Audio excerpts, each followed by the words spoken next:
Now, medics in Gaza say an Israeli airstrike has killed at least 5 people, 2 of them children, in a designated humanitarian zone. This was the scene as tents were set ablaze in a humanitarian zone sheltering thousands of displaced people. The IDF said they were targeting a Hamas terrorist and had warned people there to leave. But those in the camp say they were told to move there for their own safety.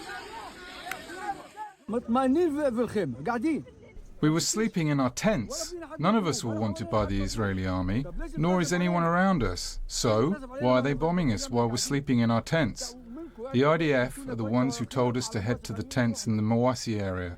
So, how can they bombard us with their missiles on our tents? And just to let you know that the regular figures that are issued by the Hamas-run Gaza Health Ministry on the casualty numbers say that 45,317 Palestinians have been killed and 107,713 injured in the military offensive on Gaza since October the 7th. That's according to the Gaza Health Ministry, which is run by Hamas. Well, let me just show you some live pictures very briefly of what's going on in Jerusalem. The leader of the Catholic Church in the Holy Land, Cardinal Pier Battista Pizzaballa, is delivering his Christmas message. And with just 2 days, of course, until Christmas, there is a sombre mood amongst some of those people living in Bethlehem. It is the second year that the city of Bethlehem in the occupied West Bank has marked Christmas against the backdrop of war in Gaza. So with fewer traditions and twinkling lights, how are faith leaders preparing to mark Christmas Day itself? I'm joined by Reverend Dr. Munter Isaac, who is pastor of the Evangelical Lutheran Christmas Church in Bethlehem. Thanks for being with us. How is this year proving in comparison with previous years? Thanks for joining us. Yeah, thank you for having me. Well, it looks like we're going to have another Christmas with the sense of anger and despair and no celebrations. Christmas itself, of course, the prayers, the faith component cannot be cancelled, but Christmas celebrations, the big Christmas tree in Bethlehem, the decorations, the festivals in the streets are all cancelled as a result of our solidarity with our siblings in Gaza and to really as a manifestation of the state of anger, frustration and despair that currently exists in Bethlehem. And in terms of your message to people this year, just tell us what you are focusing on. This year we will focus on hope and perseverance. It's one of the darkest moments in our history as a people and as a faithful, as a Christian community as well. There is so much despair. Many families are leaving as a result of the continuous blockade around Bethlehem, the restrictions that Israel has imposed since October 7th, and as a result of the sense of fear that exists as we watch what happens in Gaza and think, is this our fate? So we're trying to encourage the faithful by focusing on the hope element, perseverance. We want to survive this very, very dark period. Faith helps us. Faith gives us strength and to survive and to persevere and to continue this important tradition. This is where Jesus was born. There has always been a Christian presence in Bethlehem. So we want to continue that presence despite all the odds. And I know I've been lucky enough to see some of those pictures that come from Bethlehem just from the studio, because I have worked, I think, on Christmas Eve for many, many years. And normally there's a big celebration and a parade. Of course, this year that is not happening. But you were involved with a very specific celebration or a moment last year. Just tell us what you did and why. Well, the parade will happen, but quietly, without music. We will still receive the patriarch. It's an important tradition that must continue to receive the patriarch from Jerusalem and welcome him into Bethlehem. In our church in Bethlehem, the Lutheran Church, we created a special manger called Christ in the Rubble, in which we had baby Jesus in rubble to resemble what's happening in Gaza. To us, the world seems not to care about the lives of our children. 17,000 children have been killed in this war. And so when the world continues to justify, even defend and send weapons, in Christmas you sing about peace, but send weapons to our side to kill children. we see the image of Jesus in every child pulled from under the rubble. To us, Christmas is the solidarity of God with the oppressed and marginalized. I mean, Jesus was born among a refugee family under occupation. They survived the massacre when he was born. So the Christ in the rubble manger we created in our church was our message first to our people, as a message of strength and resilience, but also a message to the world that this is what Christmas looks like in the land that gave the world the gift of Christmas and where Jesus was born. Okay, I think we will have to leave it there. I should say, that Israel obviously still maintains that it has been acting in self-defense over the last year or so. But obviously it has been an extremely difficult time in the region. Reverend Dr. Munter Isaac, many thanks indeed for joining us today. Thank you.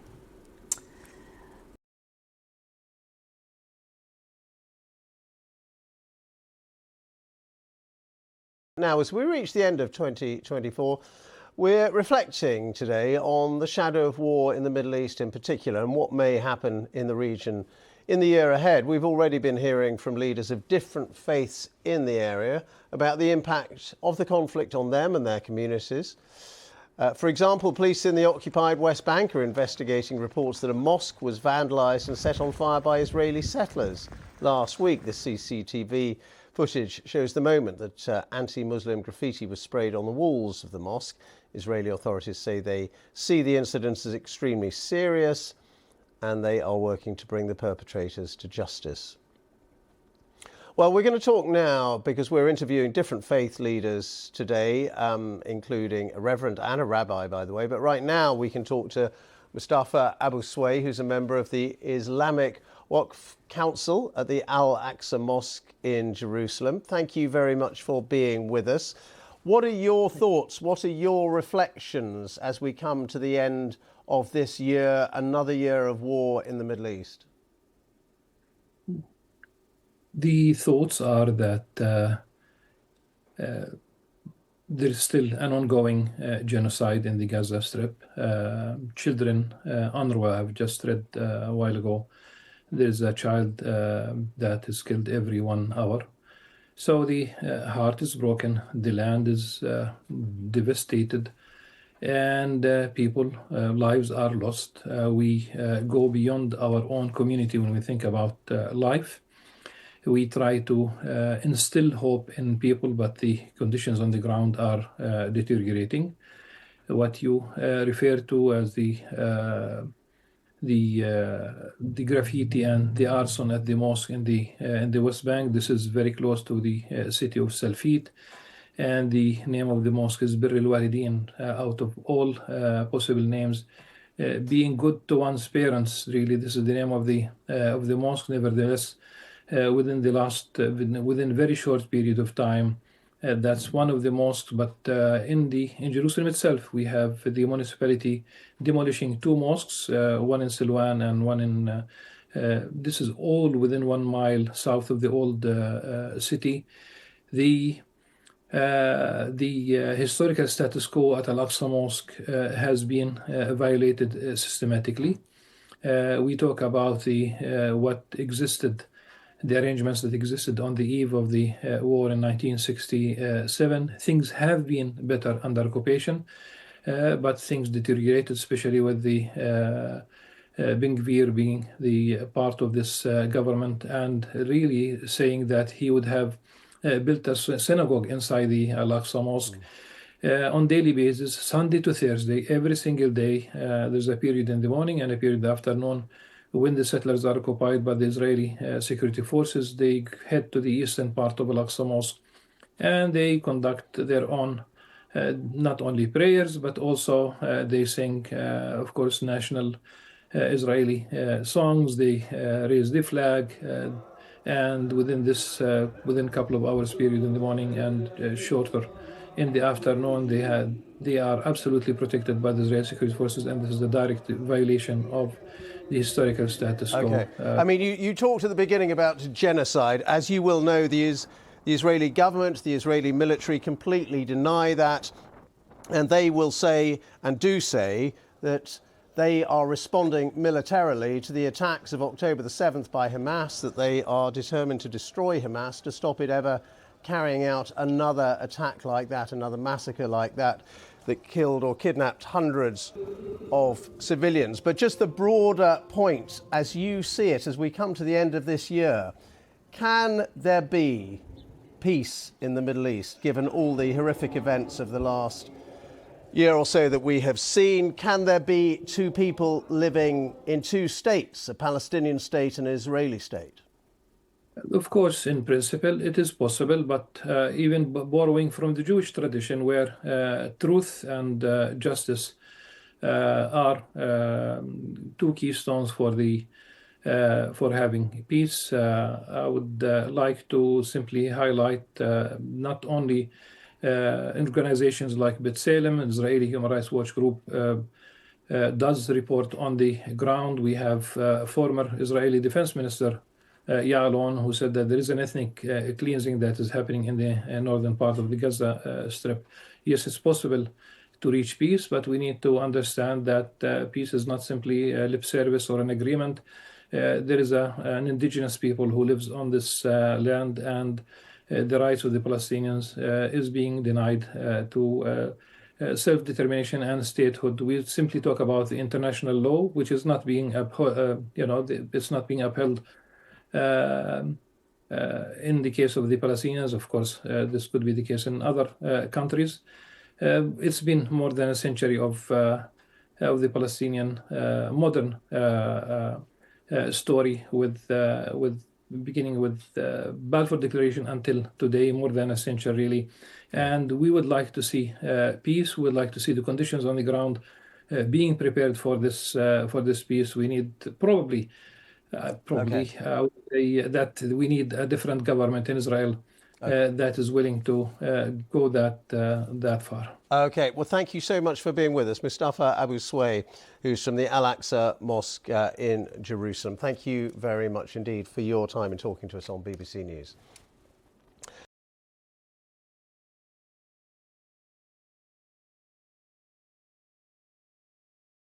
Now then, as we reach the end of 2024, we've been reflecting today on the shadow of war in the Middle East and what may happen there in the year ahead. We've been hearing from the leaders of different faiths there, including a Christian Reverend and a Muslim faith leader at the Al-Aqsa Mosque in Jerusalem, about the impact of conflict on them and their communities. Well, we speak now to Gideon Sylvester, who's a rabbi at the British United Synagogue and joins us now from Jerusalem. Thank you very much indeed for being with us. I wonder whether you think in the year ahead, 2025, there can be more peace than there has been in 2024. Thank you. First of all, it's a pleasure to be with you. I think all of us in Israel are hoping and praying that next year will be a year of peace. But that, of course, will depend on our enemies recognizing Israel's right to exist and to live in safety. What about the idea that has been talked about so much, which has never come to fruition, of a two-state solution, of Palestinians living in a homeland alongside an Israeli homeland? Is that still a viable option, do you think? I think that probably at the moment, most Israelis are very nervous of such an option. We've just been attacked on 7 fronts by people representing Palestinians. We've had murder, we've had rape, we've had kidnap of babies and grandparents by Hamas members. So I think Israelis are not very comfortable with the idea. But I think really it depends, again, on if we can find a Palestinian leadership who are willing to have a liberal democracy to live side by side with Israel in peace. I think that could be wonderful. But doesn't it also depend on your government, on the government of Benjamin Netanyahu? Because there are a lot of Israelis who say that he has been pursuing war in Gaza for his own ends, in a sense, and that he has been pushed by some of the right-wing nationalists in his government. And there are a lot of Israelis who would like to see an end to war and also a deal to release the hostages. I think it's not just a lot of Israelis. I think it's all Israelis would love to see an end to the war and the release of all the hostages. I think that's unanimous. The question, of course, is at what price? And it's frightening for us all to think about releasing thousands of convicted terrorists or hundreds of convicted terrorists from our prisons as part of a peace deal. So I think there's very good grounds for being nervous of that sort of a deal. When you look at the actions of the Israeli military in Gaza, which many people around the world have condemned, some people in Israel itself have condemned as well, 45,000 people dead according to the Hamas-run health ministry in Gaza, most of them, the majority of them, they say women and children. Do you think that has been a proportionate response to the attacks of October the 7th? I think the first thing to recognise is that one would be very foolish to put one's faith in numbers submitted by Hamas, who are themselves the ones who invaded Israel, burnt down the houses, kidnapped the children and the grandparents, and who are committed to the destruction of the state of Israel. As Yasser Arafat, the leader of the PLO, once said, "If I'm willing to kill for my people, I'm certainly willing to tell a few lies." So I certainly wouldn't trust any numbers that they give, and I think the sense is that those numbers are massively exaggerated, apart from the fact that they always put together the fact that Israel has killed their fighters, and only a small proportion of the number is actually civilians. And the other point, which is crucial to understand, is that in Israel, and I'm not sure you've seen them as much in England, but in Israel, we constantly see the pictures of the Hamas bases, which are located underneath mosques, underneath hospitals, underneath kindergartens and schools. And it's horrific to think of people who are so evil, never mind their cruelty to Israelis, their cruelty to their own people is just staggering. And that degree of viciousness and violence is scary. And again, when you ask about a Palestinian state, I don't think Israelis would want people like that running the government next door again. But, I mean, just very briefly, we've only got a few seconds left. I've frequently interviewed people like Gideon Levy from Haaretz newspaper who said Israel cannot just keep living in a state of war. It has to make peace. So I think, first of all, Gideon Levy, and I've read many of his columns, is absolutely on the fringes of the extreme left in Israel. So to interview him, you're not really getting a representative Israeli voice. Well, we interview lots of voices in Israel, including your own right now. I'm sure you do, and that wasn't a criticism of you. Anyway, I'm afraid we're out of time, but it's been very good to talk to you and have that conversation, Rabbi Gideon Sylvester. Thank you very much indeed. Thank you so much. You're watching BBC News.